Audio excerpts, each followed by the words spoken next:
Hello बच्चों, welcome back.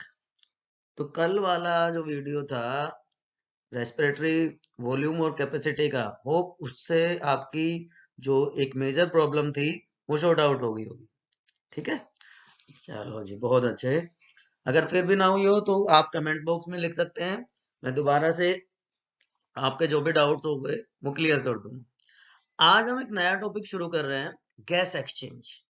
बेटा, gas exchange अगर आप लोगों ने पढ़ा हो तो O2 और जो CO2 होता है उनका एक्सचेंज होता है। और ये एक्सचेंज दो टाइप का होता है। It is exchange of O2 and CO2। ये पूरी की पूरी जो प्रोसेस है गैस एक्सचेंज की, it is a passive process, क्योंकि सिंपल डिफ्यूजन प्रोसेस के थ्रू ये काम होगा। जब सिंपल डिफ्यूजन होगा तो उसमें कोई एनर्जी की, एटीपी की जरूरत नहीं पड़ेगी, so it is a passive process. अब ये एक्सचेंज दो जगह पे होता है। पहला जो पॉइंट है, पहला जो एरिया है वो बिटवीन ब्लड एंड एल्वियोलाई, और इसको हम एक्सटर्नल रेस्पिरेशन भी कहते हैं। It is also known as external respiration. दूसरा जो है वो between blood and tissue, which is also known as internal respiration.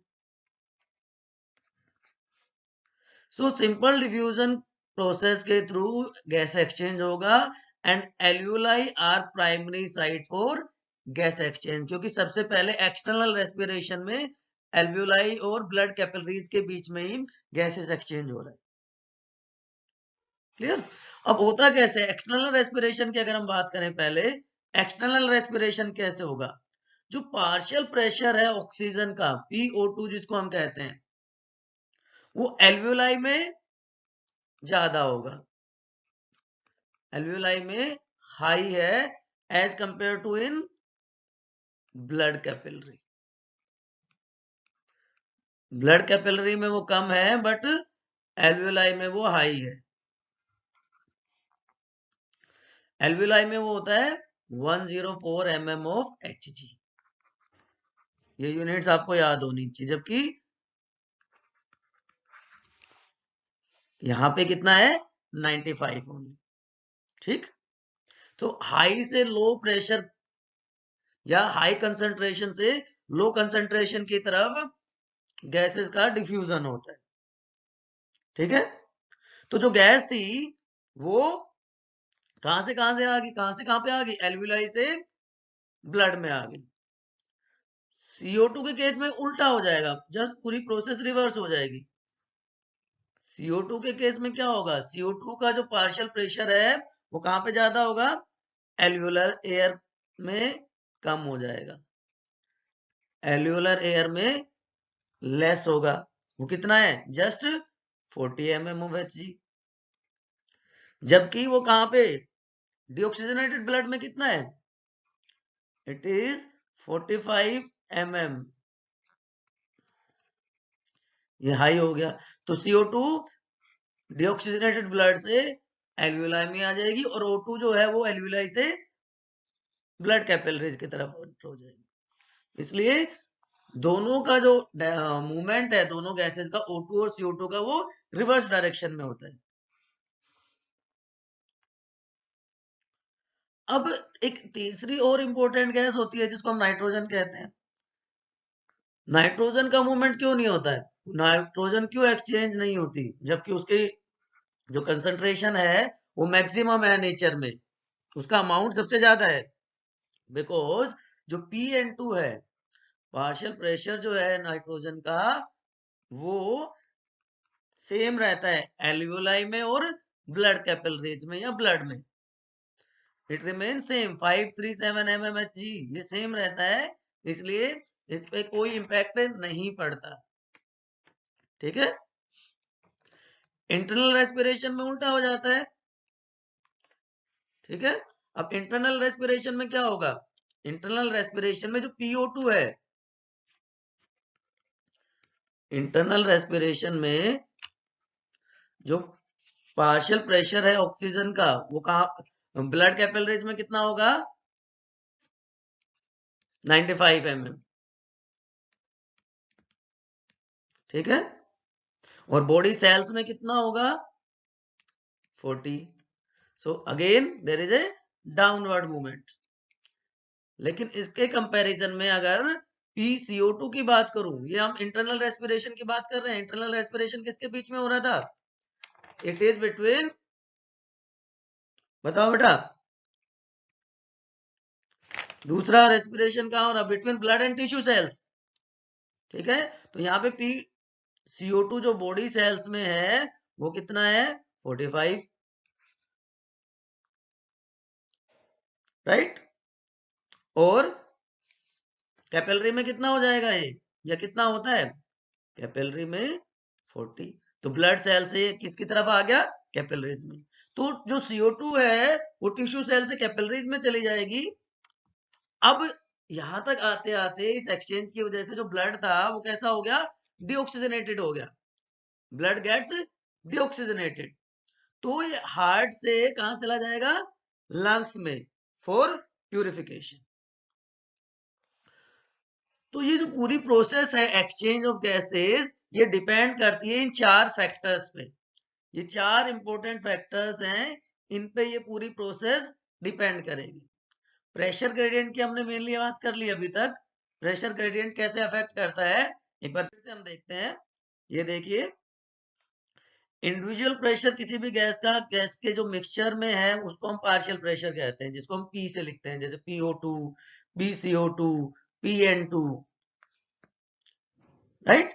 तो पार्शियल प्रेशर O2 और CO2, क्योंकि ये दोनों मेन रेस्पिरेटरी गैसेस है हमारी, तो उनका जो पार्शियल प्रेशर है एटमॉस्फेयर एयर में, एल्वियोलाई में डीऑक्सीजनेटेड और ऑक्सीजनेटेड ब्लड में कितना होता है। अभी हमने स्टार्ट किया एल्वियोलाई और डीऑक्सीजनेटेड के बीच में, ये था एक्सटर्नल रेस्पिरेशन के केस में हमने देखा था, ये इंटरनल रेस्पिरेशन के केस में हमने देखा था, सेम वे। सो इस प्रेशर ग्रेडियंट की वजह से जो गैसेस है वो मूव करती है 104 से 95, 40 टू 45, तो CO2 बाहर की तरफ मूव करती है और O2 अंदर की तरफ टिश्यूज के पास पहुंच जाती है। लो लो, हाई हाई, N2 का सेम रहता है, so there is no net movement. दूसरा जो फैक्टर था कि देखें, ये एक्सपायर्ड एयर और इंस्पायर्ड एयर में आप देख सकते हो, ये वही वैल्यूज हैं, एनसीईआरटी का डायग्राम है, राइट। तो जब डीऑक्सीजनेटेड हो जाती है एयर, तो वो कहां चली जाएगी हार्ट में, और हार्ट से कहां चली जाएगी लंग्स में फॉर प्यूरिफिकेशन, पल्मोनरी आर्टरी की हेल्प से। तो ये आपको वैल्यूज याद रखना जरूरी है। आप ग्रेजुअल डिक्रीज देखेंगे ऑक्सीजन के केस में और इंक्रीज देखेंगे इन केस ऑफ CO2। चलिए, तो ये वाला पोर्शन आपको ध्यान में रहेगा। PO2 एल्वियोलाई में हाई, कैपिलरीज में लो। सो O2 का डिफ्यूजन कहां से कहां हो गया, एल्वियोलाई से कैपिलरी में। CO2 डीऑक्सीजनेटेड ब्लड में ज्यादा थी, एल्वियोलस में कम है, तो एल्वियोलाई में आ गई। दूसरा जो इंपॉर्टेंट फैक्टर है that is solubility of gases. जो CO2 की सोल्युबिलिटी है वो हमारी O2 से ज्यादा होती है, 20 से 25 टाइम ज्यादा। तो इसका मतलब CO2 ज्यादा फास्टली डिफ्यूज करेगी थ्रू द डिफ्यूजन मेम्ब्रेन। तो O2 सोल्युबिलिटी डिफरेंस है, ये देखें आप, स्पीड से आपको पता चल जाएगा। CO2 की सोल्युबिलिटी बहुत ज्यादा है, 25 टाइम्स तक ज्यादा है as compare to O2। Third one बहुत इंपॉर्टेंट, इसके ऊपर क्वेश्चन आता है कई बार, जो डिफ्यूजिंग मेम्ब्रेन है, डिफ्यूजिंग मेम्ब्रेन बहुत थिन है, ये 3 लेयर से मिलकर बनी है, फिर भी इसकी थिकनेस कितनी होती है 0.5 मिलीमीटर। तो इस मेम्ब्रेन के थ्रू ही इफेक्टिव गैस एक्सचेंज होता है। तो इसमें जो फर्स्ट लेयर है, फर्स्ट लेयर जो है दैट इज, या जिसको हम इनर मोस्ट लेयर कहते हैं, that is squamous epithelium, this one, squamous epithelium of alveoli. Second layer is known as endothelium, this one, endothelium of alveoli capillaries. And third one is basement membrane. इन दोनों के बीच में क्या होगा, basement membrane. तो ये तीनों मिलके क्या बनाते हैं, रेस्पिरेटरी मेम्ब्रेन.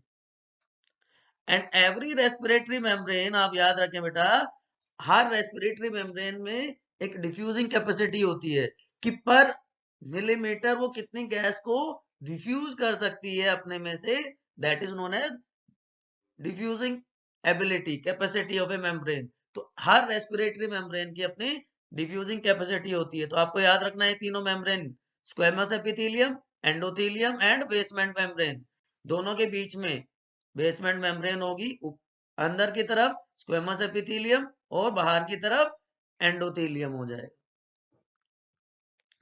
फोर्थ फैक्टर जो आता है, आपको याद होगा, लंग्स के बीच में अंदर जाके जब ट्रैकिया डिवाइड करता है primary, secondary, tertiary, bronchi, bronchiole, तो उसकी वजह से जो टोटल सरफेस एरिया होता है वो बहुत ज्यादा बढ़ जाता है, 70 मीटर स्क्वायर तक हो जाता है, which is equal to a tennis court.